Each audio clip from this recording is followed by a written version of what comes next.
TPF की अदालत।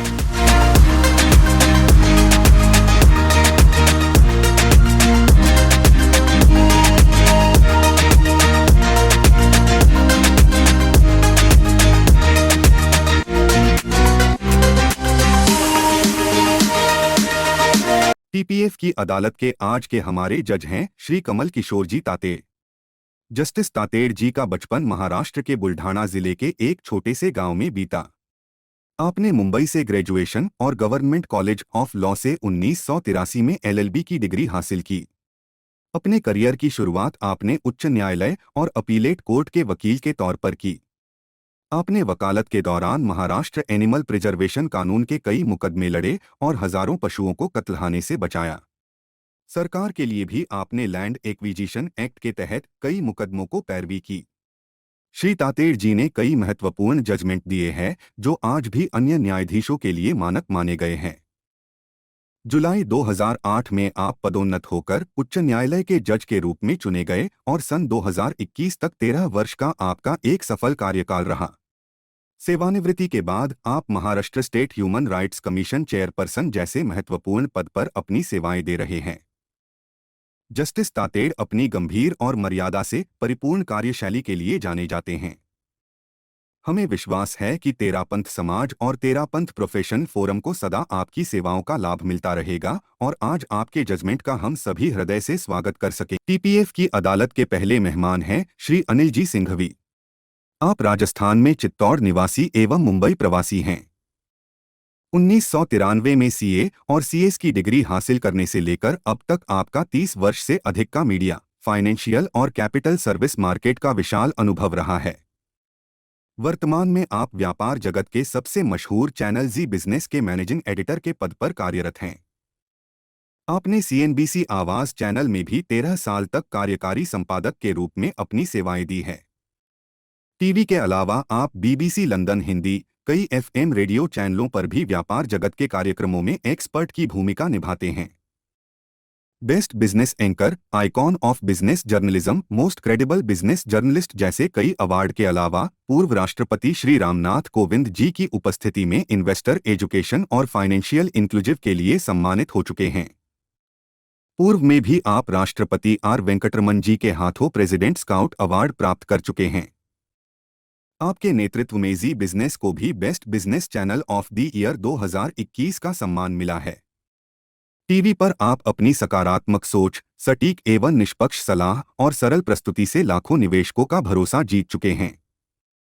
आप सोशल मीडिया पर भी सक्रिय हैं और विशेषकर ट्विटर पर अपने प्रशंसकों को गुदगुदाने के लिए जाने जाते हैं। हमें विश्वास है कि तेरापंथ समाज और विशेषकर टीपीएफ को आपकी क्षमताओं का लाभ मिलता रहेगा। तो आइए शुरुआत करते हैं टीपीएफ की अदालत की कार्यवाही श्री अनिल जी सिंघवी के साथ। लड़कियों के साथ सेल्फी खिंचवाना ज़्यादा पसंद करते हैं। आजकल हमेशा हर प्रोफाइल पे आपके आसपास लड़कियां ज़्यादा दिख रही है। देखिए, इसमें तो आप आरोप मुझ पर नहीं लगा रहे हैं, ऊपर वाले पर लगा रहे हैं। ईश्वर ने ऐसा बनाया है सबको, या तो सारे पूरी दुनिया में पुरुष ही होते हैं या महिला ही होती, जब दो अलग अलग तरीके के हैं। लेकिन अगर मैं आपसे एक सवाल पूछूं, राज जी, यहाँ मैं बैठा हूँ और समझो यहाँ पर दीपिका पादुकोण आ जाए, आप किसके साथ सेल्फी लेंगे? मैं दोनों के साथ लूँगा। फिर तो मतलब मैं आपके जितना है ना आर्टिफिशियल तो नहीं हो सकता, मैं तो दिल से बात करता हूँ। मैं तो आ जाए तो मैं तो सीधा दीपिका के साथ ही लूँगा। अच्छा, बाय द वे, आपने सेल्फी की बात की, फ़ोटो की बात की, कभी आपने गौर से देखा है कि कभी ऐसे मैंने मोबाइल पकड़ा और सेल्फी लियो?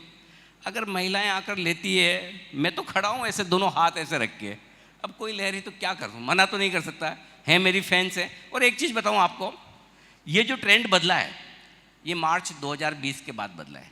मार्च 2020 के पहले हमारी लोकप्रियता इतनी परिवारों में, घरों में महिलाओं के प्रति नहीं थी।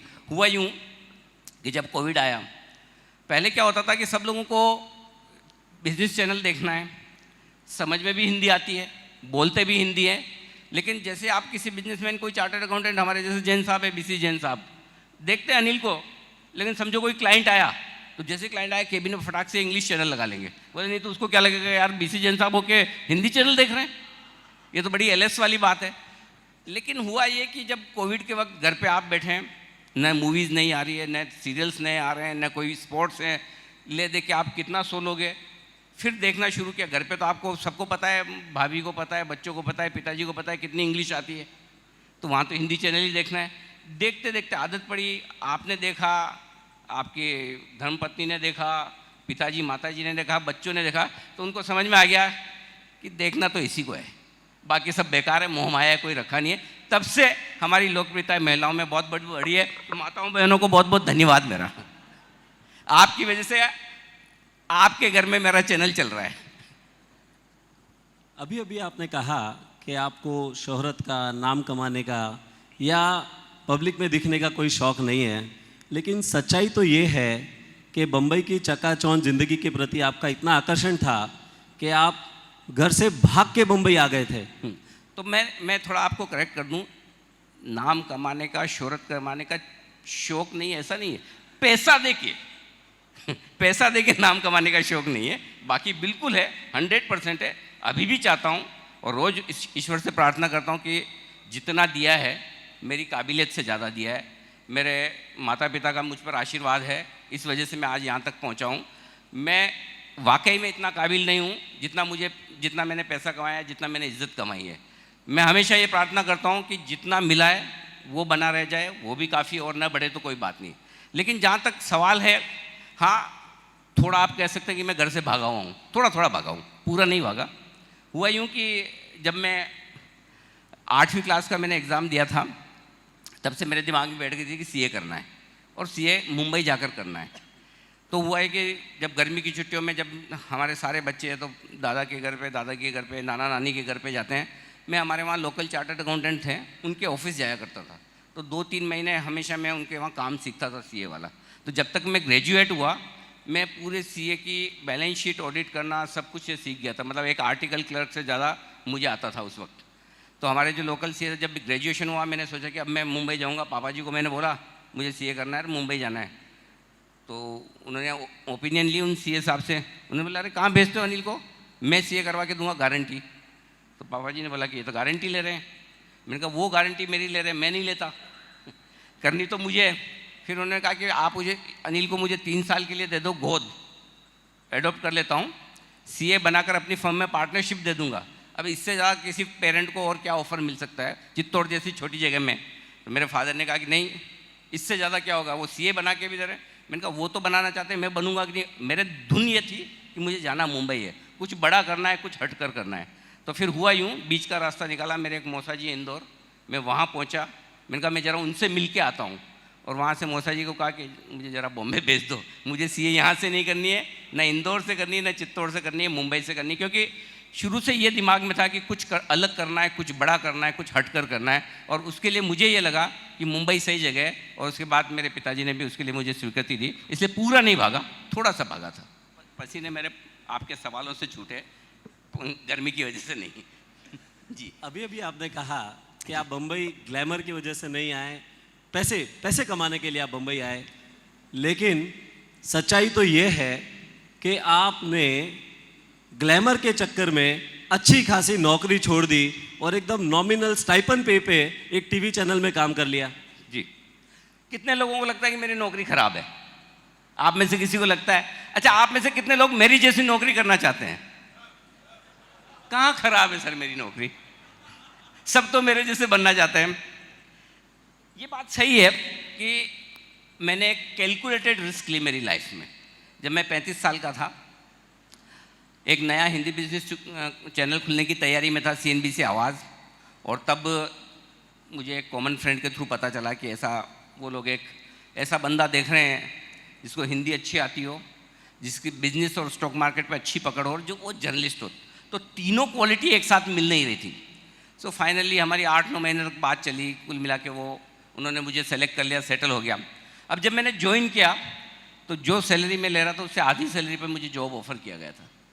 और जिस साल मैंने जॉब छोड़ा, मेरी सैलरी से 2 गुना तो मैंने बोनस लिया था। तो लिटरली आप समझ लीजिए मैं 25% पे पर, 25 भी नहीं, मुश्किल से कितना 8-9% सैलरी पर गया हूँ, जो मेरी एक्चुअल उस साल की 2005 की सैलरी जो मेरी थी।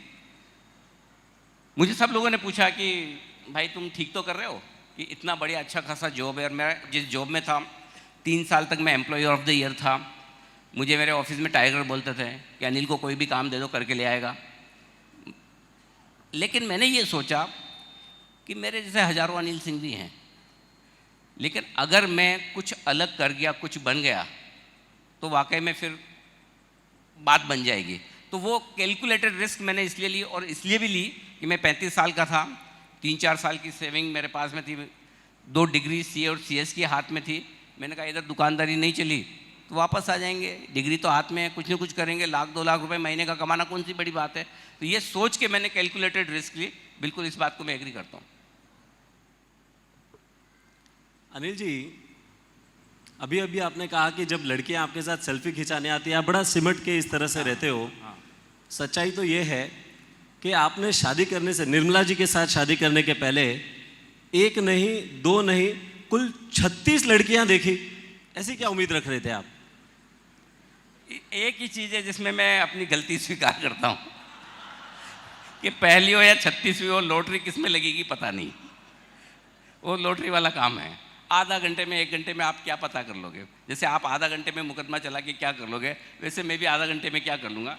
लेकिन मैं आपको एक चीज़ बताना चाहता हूँ कि मेरे केस में जो 36 लड़कियों या 36वीं लड़की के साथ मेरे 36 गुण मिलान जो करने थे, वो मेरा फैसला बिल्कुल सही निकला। आज मैं जिस जगह पर पहुँचा हूँ उसमें मेरे माता पिता के अलावा सबसे ज़्यादा अगर किसी का योगदान है तो वो मेरी वाइफ का है। आज मैं जब पब्लिक लाइफ में हूँ, मैं कई बार ऐसा होता है 4 के 4 वीकेंड में बाहर घूम रहा होता हूँ। मंडे टू फ्राइडे आप समझ सकते हैं किस तरह की लाइफ होती है। तो परिवार में जो भी धर्म संघ की प्रभावना है, जो परिवार में हमारे संस्कार हमारे बच्चों को है, उसकी पूरी क्रेडिट मेरी वाइफ को है। तो इसमें कोई डाउट नहीं कि अगर मैंने 36 देखी तो मैं गर्व से कह रहा हूँ कि 36वीं ही मेरे लिए सबसे सही थी। अनिल जी, हम भी देख रहे हैं, आपसे चर्चा कर रहे हैं और पब्लिक प्रोफाइल में हमेशा आपको देखा है, आपके बहुत सारे सेशंस देखे हैं, पर एक रीडिंग हमारी ये है कि आप बहुत ज़्यादा डिप्लोमेटिक हैं। आप कभी भी गवर्नमेंट के अगेंस्ट में, पॉलिटिशियंस के अगेंस्ट में, या जो लीडर्स हैं उनके अगेंस्ट में कभी भी कोई सही मुद्दा हो, कंट्रोवर्शियल मुद्दा हो या इस तरह की बातें नहीं करते। आप हमेशा एकदम नपी तुली सरकार के हित वाली बातें करते हो। जी, तो ऐसा है कि देखिए, कंट्रोवर्शियल बोलने के लिए, किसी की बुराई करने के लिए, अनाप शनाप आरोप लगाने के लिए इतने सारे जनरल न्यूज़ चैनल किस लिए रखें? एक आध चैनल को तो कोई अच्छा काम करने दीजिए, जो साफ सुथरा नीट एंड क्लीन चैनल है, जो कोई पॉलिटिकल डिबेट नहीं करता, इधर उधर की बातें नहीं करता। मेरी हेडलाइन शाम को 8 बजे की प्राइम टाइम बुलेटिन की ये होती है कि आज PPF की ब्याज दरों में क्या बदलाव हुआ है, कहाँ प्रॉपर्टी के दाम कम ज़्यादा हो रहे हैं। मैं ये नहीं करता कि सीमा हैदर हिंदुस्तान में आ गई, ये मेरा काम नहीं है। रहा सवाल किसी से डरने का या डिप्लोमेटिक होने का, ऐसा कोई ज़रूरी तो है नहीं कि हर चीज़ पे मैं ओपिनियन दूँ। देश दुनिया में क्या चल रहा है मैं क्यों दूँ? मुझे मार्केट पे ओपिनियन देनी है, मुझे बिजनेस पे ओपिनियन देनी है, इकोनॉमी पे देनी है। आप जिसके लिए बोले मैं दे दूँगा। बाकी रहा सवाल सरकार के प्रति या सरकारी ऑफिसर्स के प्रति या रेगुलेटर्स के प्रति, आपकी शिकायत के विपरीत ये सब लोग मुझसे परेशान हैं। मैं आपको बताना चाहता हूँ, मैं अकेला बिजनेस चैनल हूँ, अकेला, जिसने बिजनेस चैनल के इतिहास में स्टिंग ऑपरेशन किया। अकेला चैनल, और एक नहीं, मैंने 4 स्टिंग ऑपरेशन किए हैं। और जो सबसे बड़ा sting operation digital lending app पे था, चाइनीज़ कनेक्शन वाला, उसके बाद तो 5 बार ये मुद्दा पार्लियामेंट में उठा है, राइट। और कितने अरेस्ट हुए हैं। आप सब लोगों को फ़ोन आते थे, आपकी ट्रेडिंग कैसी चल रही है? अब आते हैं फ़ोन? नहीं, क्योंकि हमने स्टिंग ऑपरेशन किया। मैंने इंदौर जाके 3 बार मेरी टीम भेजी, स्टिंग ऑपरेशन किया। और आप बिलीव नहीं करेंगे, बाद में इंदौर में जब मैं कॉन्फ्रेंस करने गया, लोग काले झंडे लेकर आए थे मुझे। 15 दिन बाद मैंने कॉन्फ्रेंस की थी। सो हमने वो किए हैं। हमने अभी लोगों के डीमेट अकाउंट में से सारे के सारे शेयर गायब हो गए, उस पर हमने स्टिंग ऑपरेशन किया। आप आजकल सुर्खियों में देख रहे होंगे, ब्राइटकॉम ग्रुप जो सुर्खियों में चल रहा है, सबसे पहले हमने उनके ऊपर आवाज़ उठाई। तो मैं किसी से डरता नहीं। और रहा सवाल बड़े लोगों पर हाथ उठाने का या उनके ऊपर कुछ बोलने का, मैं ज़बरदस्ती भी करता नहीं। लेकिन आपको एक चीज़ बता दूं, हिंदुस्तान में one of the biggest bank ICICI bank, one of the biggest FMCG company HUL, one of the biggest software IT company TCS, तीनों के मैनेजमेंट पे मैंने बहुत कड़क सवाल उठाए हैं। टीसीएस पर हिंदी नहीं बोलने का, एचयूएल पे कोविड के वक्त दाम बढ़ाने का, और आईसीआईसीआई बैंक पे रिटेल शेयर होल्डर्स का ध्यान नहीं रखने का। ये कड़क सवाल मैंने पूछे हैं और किसी ने नहीं पूछे, और मुझे उसे पूछने में कोई डर नहीं लगता। बिजनेस का मामला है, मैं किसी को छोड़ता नहीं। पैसे का मामला है, मैं किसी को छोड़ता नहीं। पॉलिसी का मामला है, मैं किसी को छोड़ता नहीं। पॉलिटिक्स का मामला है, मेरा क्या लेना देना।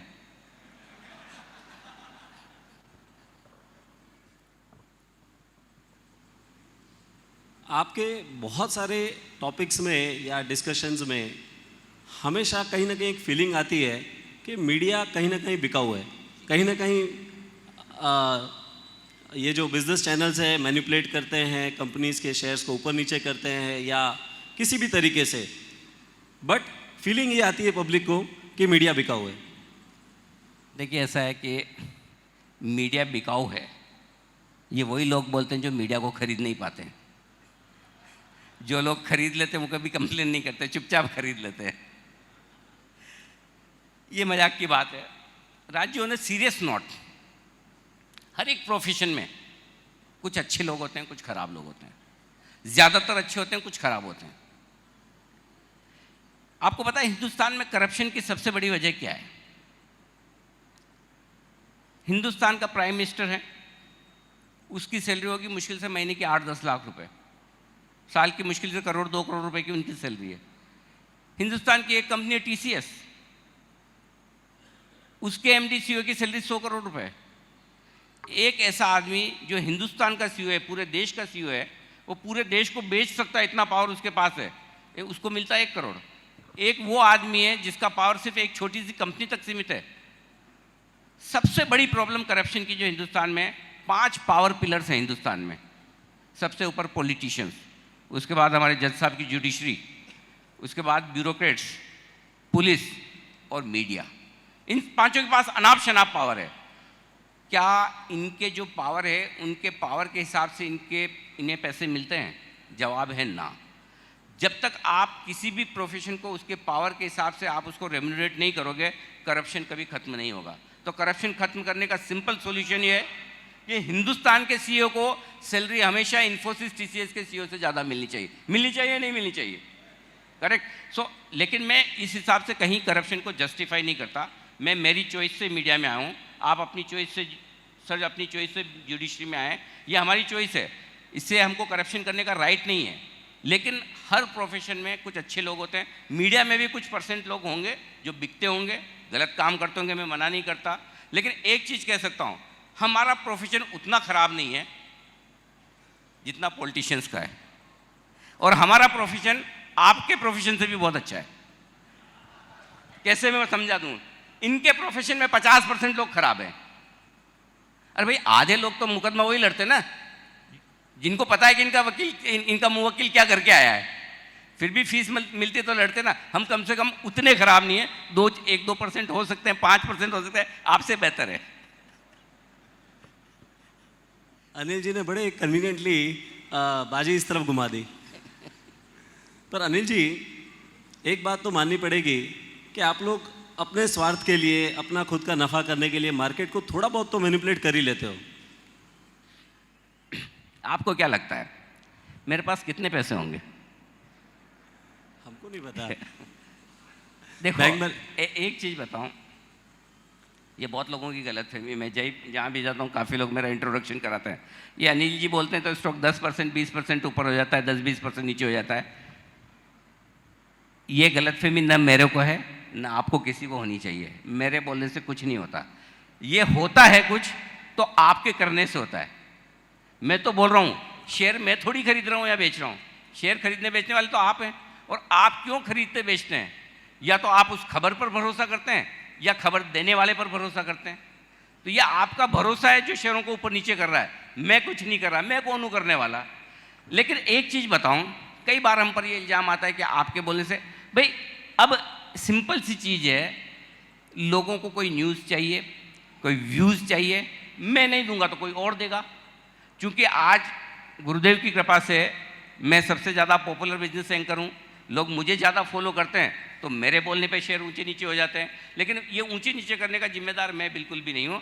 ये हमारे सारे दर्शक हैं जिन्हें हमें देखकर लगता है कि ये खरीदना या बेचना चाहिए। मैं आपको एक विश्वास दिलाता हूँ कि हम जो भी न्यूज़ देते हैं, जो भी व्यूज़ देते हैं, उसमें पूरी ट्रांसपेरेंसी रखते हैं, ऑनेस्टी रखते हैं, और जहाँ भी मुझे छोटा मोटा सिग्नल कहीं भी लगता है, ऐसा कोई संकेत आता है कि कहीं कोई गड़बड़ी के संकेत है, मैं तुरंत वहाँ पर कट कर देता हूँ, नहीं ये नहीं चलेगा। एनालिस्ट बंद कर दूंगा, स्टॉक्स बैन कर दूंगा, कंपनियों को चैनल पे नहीं बुलाता हूँ। ऐसी लंबी लिस्ट है जो हम इंटरनली हमारे सारे वो प्रोटोकॉल्स, इंटरनल कंट्रोल्स हम फॉलो करते हैं। तो हम पूरी कोशिश करते हैं कि हम हमारे दर्शकों के प्रति ईमानदार हैं, क्योंकि मेरी सबसे ज़्यादा जिम्मेदारी है अगर किसी के प्रति है तो मेरे दर्शकों के प्रति है, और उसके बाद मेरे ऑर्गेनाइजेशन के प्रति है। लेकिन अगर मेरे दर्शक जो मुझे इतना प्यार देते हैं, जो मुझे रोज़ देखते हैं, मैं आपको एक चीज़ बता दूं, मेरे पास ऐसी कोई टेक्नोलॉजी नहीं है कि मैं बैठूं, राज जी सामने बैठिए, मैं टीवी पे शो करने वाला हूं, 3 घंटे आपको देखना है। लेकिन आपके पास एक रिमोट है और एक उंगली है, अगर आपने वो उंगली दबा दी, चैनल बदल दिया, तो अनिल सिंघवी नहीं रहेगा। तो जो कुछ मैं हूं आज, आप सबकी बदौलत हूं। क्या बात। अनिल जी, क्योंकि ये टीपीएफ की अदालत है, टीपीएफ के बहुत सारे इवेंट्स में हमने आपको सुना है, पर जब भी ये टीपीएफ परिवार आपसे कोई टिप मांगता है तो आप कभी कोई टिप नहीं देते हैं। आप हमेशा कोई पोर्टफोलियो या कोई सेक्शन वगैरह के बारे में जी सजेशन दे देते हो जी, लेकिन कभी स्पेसिफिक टिप नहीं देते। आप किसको टिप देते हैं? आपने आज तक लाइफ में किस किस को टिप दी? आप किसको देते हैं टिप? ड्राइवर को, वेटर को, करेक्ट? ऐसे लोगों को देकर, अरे यार ये मेरे भाई हैं, सम्मानीय लोग हैं, पैसे से संपन्न है, इनको टिप दूं मैं? टिप तो नीचे वाले लोगों को दी जाती है, इनको तो प्यार दिया जाता है यार। तो मैं वो वाले टिप की बात नहीं कर रहा था, मैं क्लू, 2 पैसा हम भी कमा ले। देखिए ऐसा है, प्रॉब्लम क्या है कि सबको क्या लगता है कि स्टॉक मार्केट एक ऐसी जगह है जहां बिना मेहनत के बहुत ही थोड़े समय में, डेफिनेशन सुनिएगा ध्यान से, बिना मेहनत के बहुत ही थोड़े समय में बहुत सारा पैसा कमाया जा सकता है। और उनको लगता है अनिल जी को हिलाएंगे तो पैसे गिरेंगे। अरे भाई ऐसा नहीं है। अच्छा, उल्टा कई सारे लोग तो आजकल मुझ पर ये इल्जाम लगाते हैं कि आप जो टिप देते हैं उस पर आप खुद काम क्यों नहीं करते। अब ये उल्टा है, आप खुद करो तो तकलीफ, ना करो तो तकलीफ। सो मेरा ये कहना है, मैं आपको वो बताता हूं जिसमें आपका पैसा बनेगा। मैं वो नहीं बताता जो आपको सुनना पसंद है या आपको अच्छा लगता है।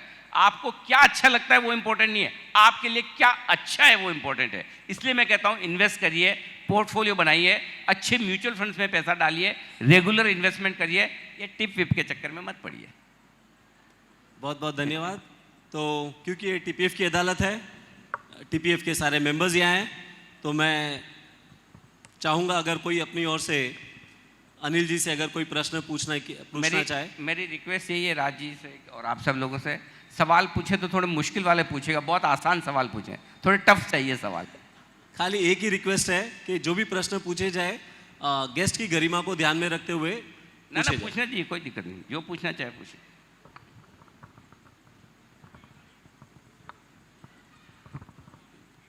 माइक दीजिए। जय जिनेंद्र, अनिल सिंघवी जी, मैं इधर हूँ। अच्छा, आपको तो मैं रोज स्क्रीन में देखता ही हूँ। आपकी प्रतिभा इतनी है कि मैं जॉब छोड़ के आपको देखने के लिए आ गया। मुझे ये सवाल है कि आपने अभी राज जी को कहा कि आपके प्रोफेशन में 50% लोग सब जानते हुए भी वो काम करते हैं।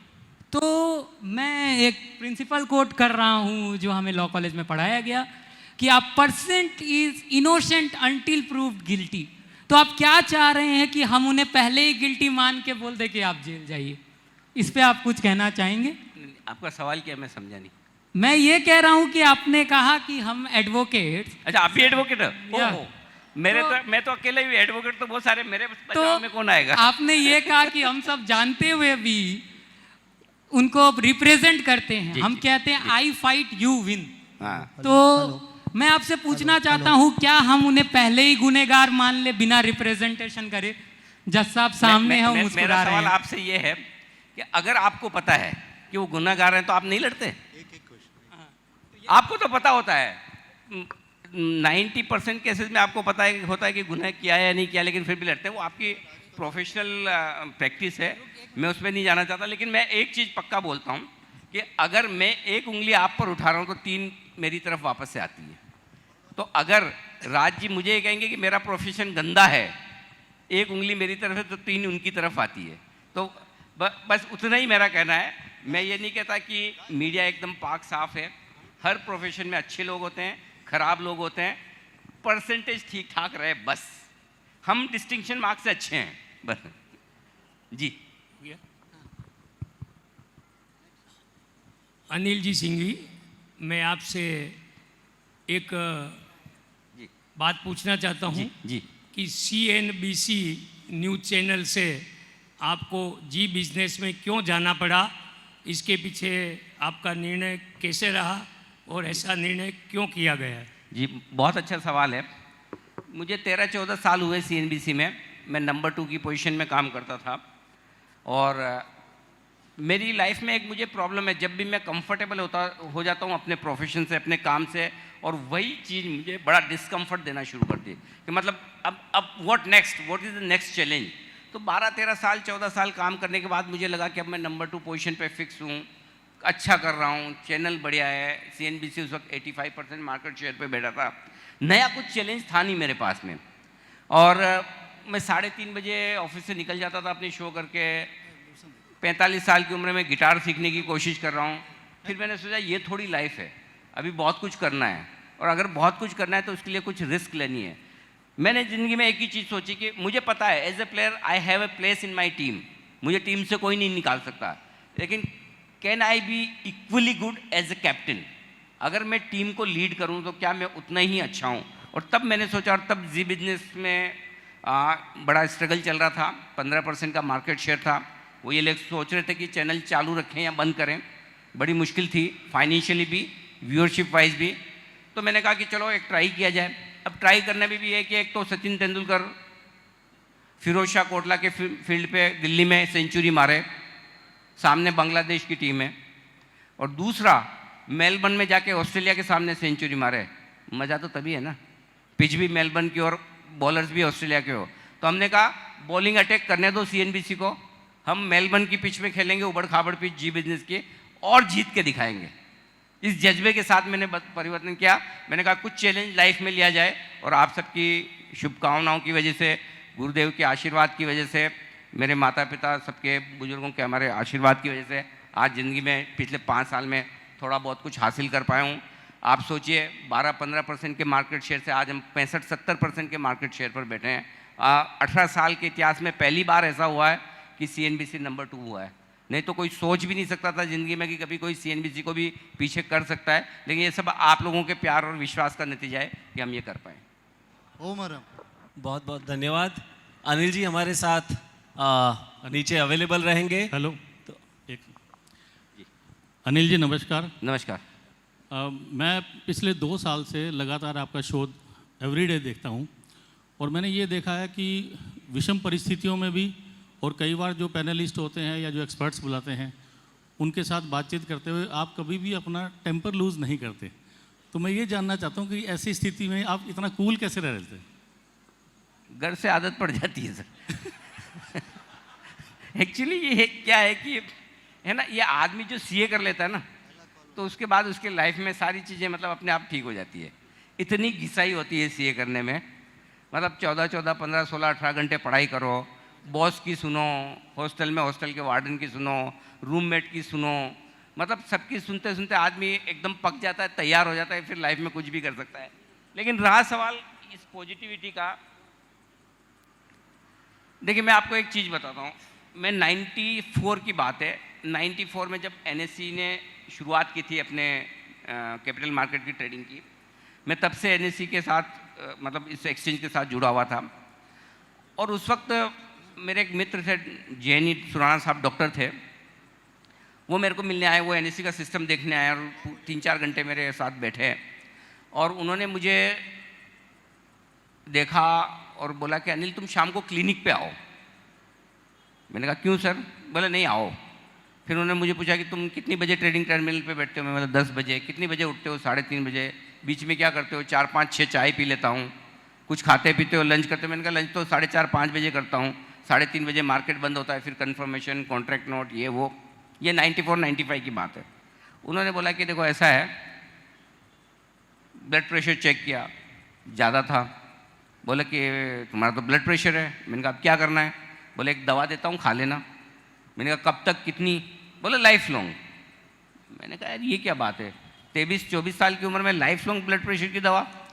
तो बोला हाँ तुम्हारी जो लाइफस्टाइल है, तुम तो काम ऐसे ही करोगे, तुम तो बीच में न लंच के लिए तुम्हें टाइम है, न कुछ खाने पीने के लिए, तो तुम्हारी लाइफ लॉन्ग चलेगी दवा।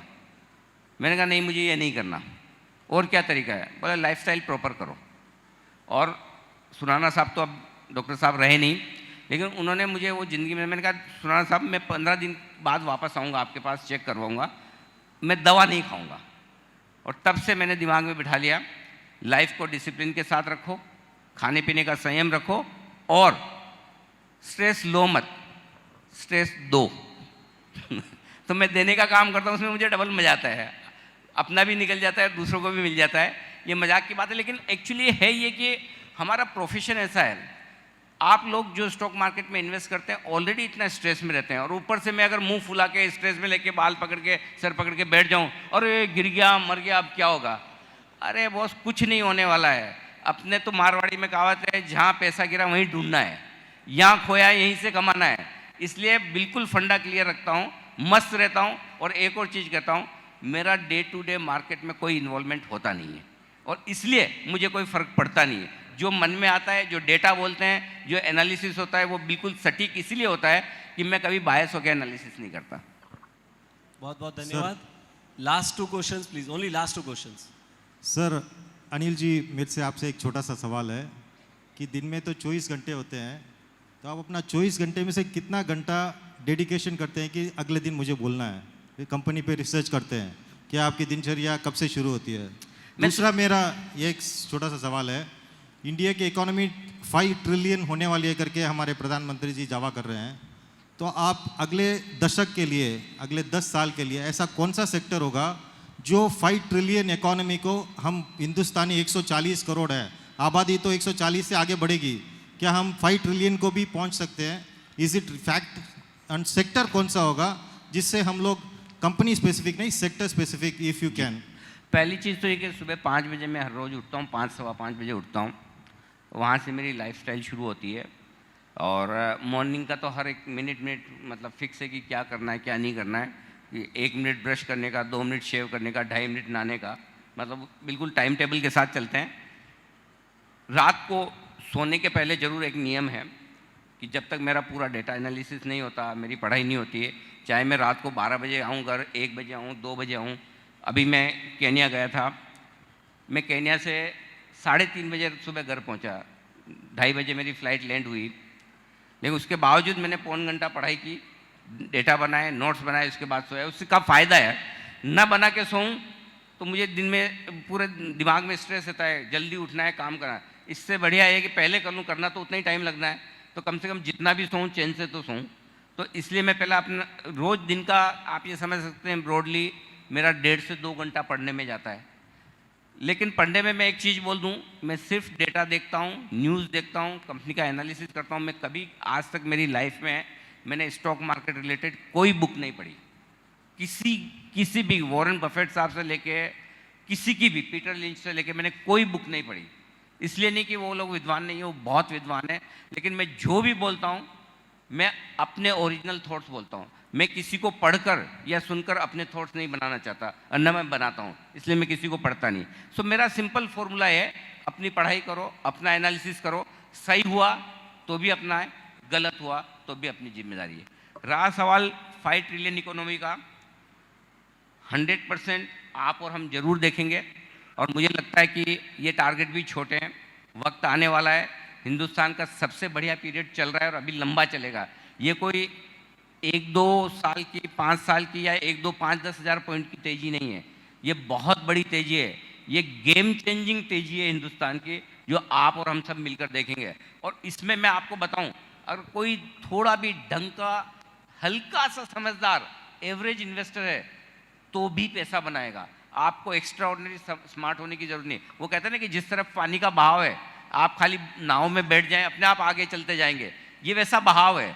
आपको अगर अगेंस्ट जाना है तो मेहनत करनी है, आपको सिर्फ फ्लो के साथ रहना है। हर एक सेक्टर में पैसा बनेगा। आपको सिंपल ये है कि अच्छी कंपनी ढूंढ के इन्वेस्ट करके रखना है। फिर भी जो आपका सवाल है, मैं कुछ सेक्टर्स आपको ऐसे बताना चाहता हूँ जहाँ आपके बहुत अच्छे पैसे बनेंगे, जो अपकमिंग और नए सेक्टर्स हैं जिनके बारे में आपने कम सुना होगा। साइबर सिक्योरिटी, साइबर सिक्योरिटी से रिलेटेड बहुत ज़्यादा कंपनियां लिस्टेड नहीं हैं, लेकिन प्राइवेट इक्विटी में कहीं भी आपको मौका लगता है, कोई कंपनी ऐसी है जो साइबर सिक्योरिटी में बड़ा काम कर रही है। धीरे धीरे आप देखेंगे, आज आप पोस्ट ऑफिस भूल गए ना, किसी को पता है पोस्ट ऑफिस किधर है आसपास वाला? नहीं पता है। ये चीज़ होने वाली, धीरे धीरे हो सकता है आप पुलिस थाने भूल जाएं, सारे पुलिस थाने साइबर पे होंगे, डिजिटल होंगे। और साइबर सिक्योरिटी इतना बड़ा बिजनेस बनने वाला है, ये एक वो बिजनेस है जो आपको बहुत पैसा बना देगा। एडुटेक की बातें आपने सुनी होगी, लेकिन हेल्थ टेक, हेल्थ और टेक्नोलॉजी को मिला के जो काम हो रहा है उसमें बहुत बड़ा पैसा बनेगा, वो एक सेक्टर है। जो लिस्टेड सेक्टर्स हैं उनमें जो पैसा लोगों का डिफेंस में बना है, उससे ज़्यादा पैसा रेलवे में बनेगा। Railway is next big thing. Government सबसे ज़्यादा वहाँ पैसा खर्च कर रही है, और आप खुद देख रहे हैं कि 5 साल 10 साल पहले आप रेलवे में ट्रेवल करते रहे, आज करते, कितना दिन रात का फ़र्क है। बहुत बड़ा काम वहाँ हो रहा है। इसके अलावा जो स्टैंडर्ड सेक्टर्स हैं, जिसमें आपका कोई इंफ्रास्ट्रक्चर हो गया, कैपिटल गुड्स हो गया, मैन्युफैक्चरिंग, सीमेंट, इन सब में तो बनना ही है पैसा, लेकिन कुछ कुछ अलग हट के ये जो थीम्स है, इनमें बहुत बड़ा पैसा बनने वाला है। आप खाली कुछ मत करिए, अच्छी कंपनी देखो। हिंदुस्तान में पैसा बनाने के 2 ही तरीके हैं। अगर आपको अगले 5, 10, 15 साल के लिए पैसा बनाने 2 ही तरीके हैं, या तो आप कोई बहुत बढ़िया बिजनेस करिए, अच्छा बिजनेस करिए, और अगर आप अच्छा बिजनेस नहीं कर सकते हैं तो अच्छे बिजनेस में पैसा लगाइए। और डिजिटल से रिलेटेड जो भी बिजनेसेस हैं, इंटरनेट से रिलेटेड जो भी बिजनेसेस हैं, उनमें बहुत पैसा बनेगा, वहाँ पर इन्वेस्ट कीजिए। अनिल बॉस, अनिल सिंघवी जब मार्केट हेड थे CNBC आवाज़ के, जी, तब तेरापंथ उनके दिल में था।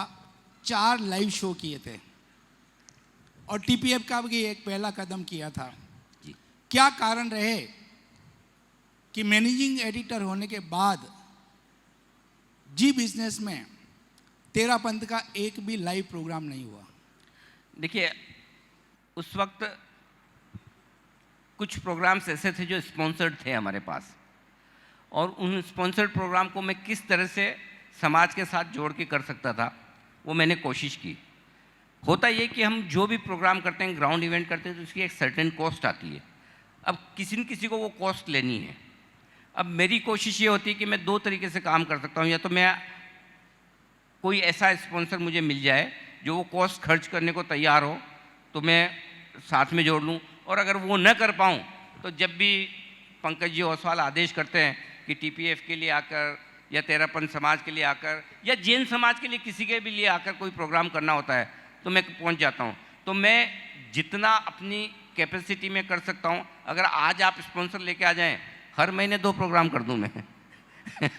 जी, एक वहाँ पर किसी बहन को सवाल पूछना है, मुझे लगता है एक आध पार्टिसिपेशन उधर भी होना चाहिए। आपने ही आरोप लगाया मेरे साथ बहुत सेल्फी लेती हैं।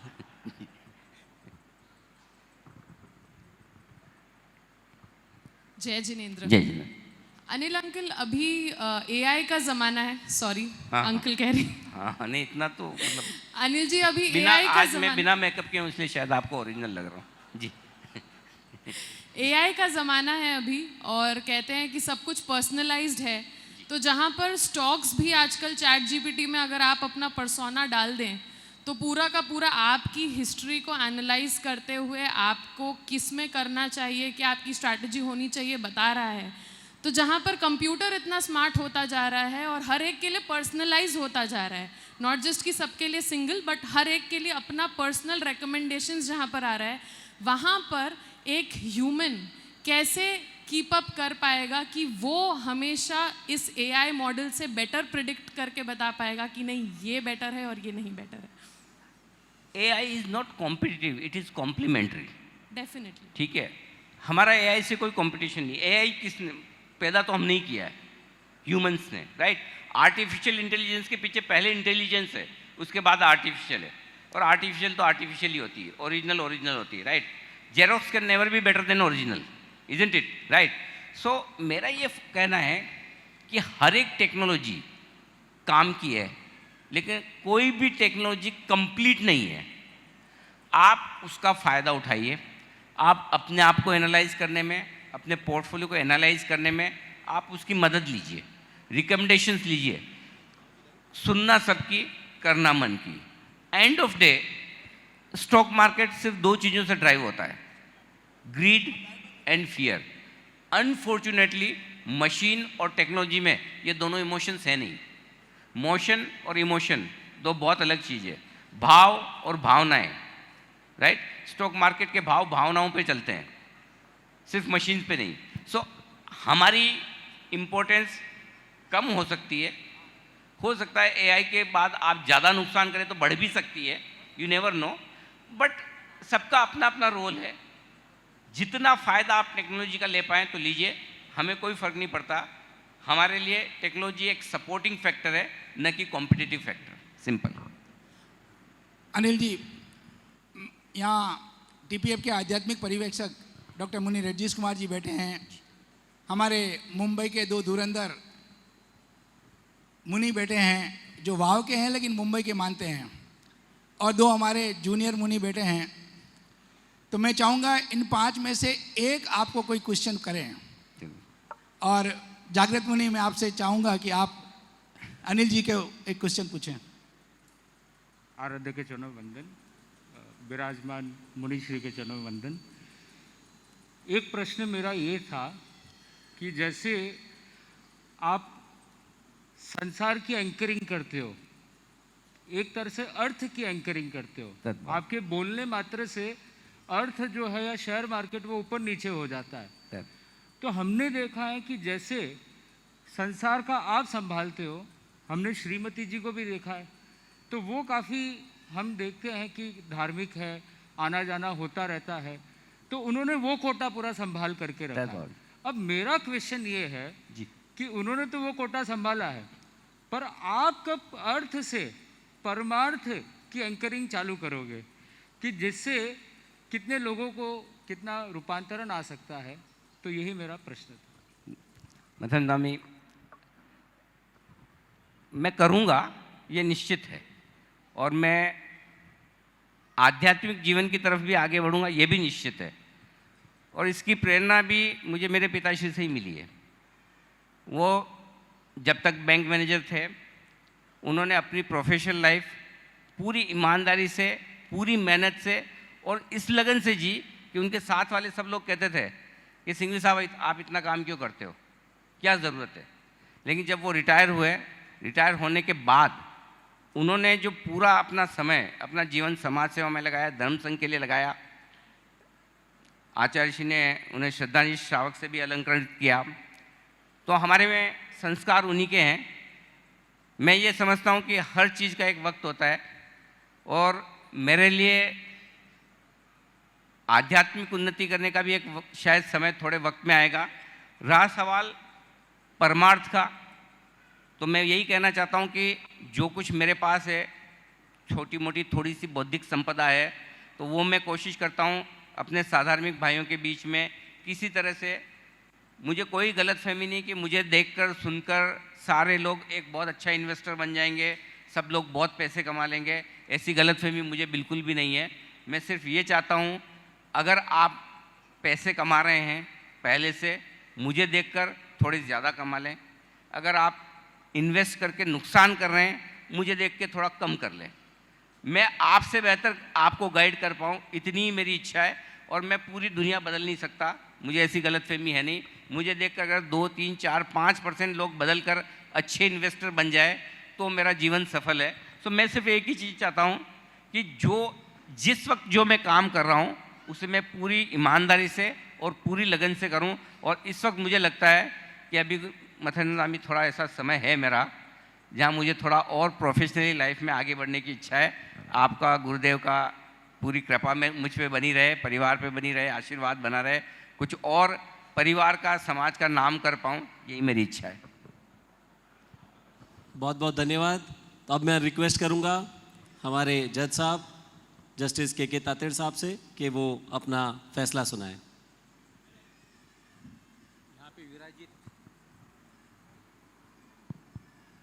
यहाँ पे विराजित गुरुदेव भगवान को मेरी त्रिकुटी के पाठ से वंदना। आज के टीपीएफ अदालत के अंदर अनिल सिंघवी को इनके ऊपर 9 इल्ज़ाम लगाए गए हैं। उसमें से पहला इल्ज़ाम था कंजूस।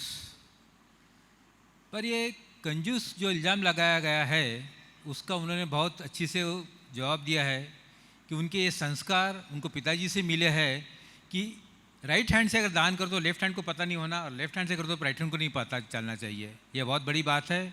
ये देख के नहीं लगता है कि वो कंजूस है। और ये भी बात सही है कि जिसके पास जो है मन वचन काया जिससे भी अपना हो सकता है वो करना चाहिए। ऐसा नहीं कि हर एक के पास पैसा रहेगा कि अब उन्होंने बता दिया कि मेरे पास इंटेलिजेंस है, जहाँ बुलावे मैं जाता हूँ और करता हूँ, इसलिए ये जो इल्ज़ाम लगाया है वो खारिज किया जाता है। दूसरा इल्ज़ाम है उनके ऊपर सेल्फी का। भगवान ने उनको रूप दिया है तो क्यों नहीं उसका कैपिटल बनावे। वकील साहब को रूप नहीं थे, वो जल रही थी, आपके लिए इल्ज़ाम खारिज किया जाता है। पर इसके लिए मैं भाभी जी की क्षमा मांगता हूँ कि चलने दीजिए उनके लिए पर ये बात। इनके तीसरा इल्ज़ाम लगाया है कि ये घर से निकले, घर से भग के निकले। देखिए कुछ अचीव करने के लिए तो आपको थोड़ा बाहर निकलना पड़ेगा। अगर आप हर समय अगर आप फैमिली के ही अंडर में रहो, वहाँ संस्कार मिलेगी, बात सही है, पर जब तक आप घर के बाहर नहीं निकलो आपको दुनिया पता नहीं चलती है और आपको कुछ डेयरिंग नहीं आता है। इसलिए कुछ अचीव करने के लिए बाहर तो निकलना पड़ेगा। इसलिए उन्होंने बहुत अच्छे से कहा है कि अचीव करने के लिए वो बाहर निकले, इसलिए ये भी इल्ज़ाम खारिज किया जाता है। चौथा इल्ज़ाम था कि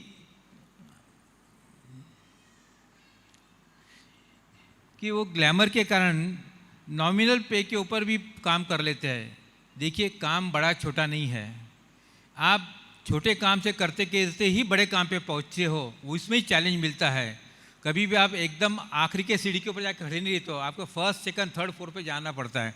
उसके लिए शुरुआत में छोटा मिला तो भी सही, नहीं मिला तो भी सही, पर आपको कुछ ना कुछ सीखने को मिलता है और ये मिलता है। वो अनिल जी ने बहुत अच्छी से बताया है, इसके लिए ये भी इल्ज़ाम खारिज किया जाता है।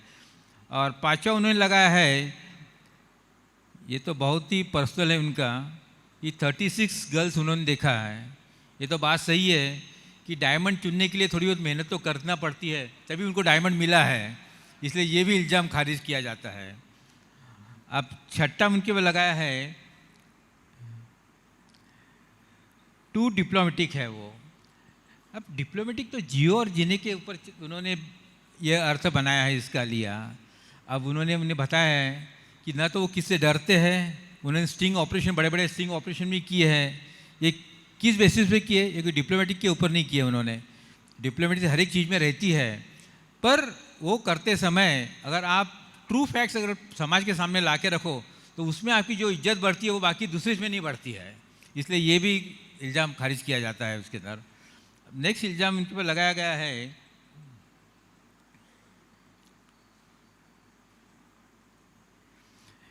भी आपको मीडिया बिकी है, कमीशन मिलता है। ये मीडिया बिकी है, कमीशन मिलता है, ये जनरल तो हर एक जन को ही लगाता है। अगर कोई इसने उनका प्रोग्राम देखा और कल जाके उन्होंने कोई शेयर खरीदे और दूसरे दिन वो शेयर नीचे चल गए तो यही बोलेगी कि उस कंपनी ने आपको पैसा दिया था इसलिए दिया है। ये हर तरफ यही होता है। पर ये आप जब उनका कोई भी लेक्चर सुनते हो, उनका जो भी न्यूज़ पे आती है चैनल पे, उनका जो भी भाषण होता है, जो भी वो गाइड्स करते हैं, वो गाइड करते समय अपने को भी कोई हार्डवर्क करना पड़ता है कि अपन किस कंपनी में पैसा लगा रहे, उस कंपनी क्या कैपिटल है, उससे क्या लोन है।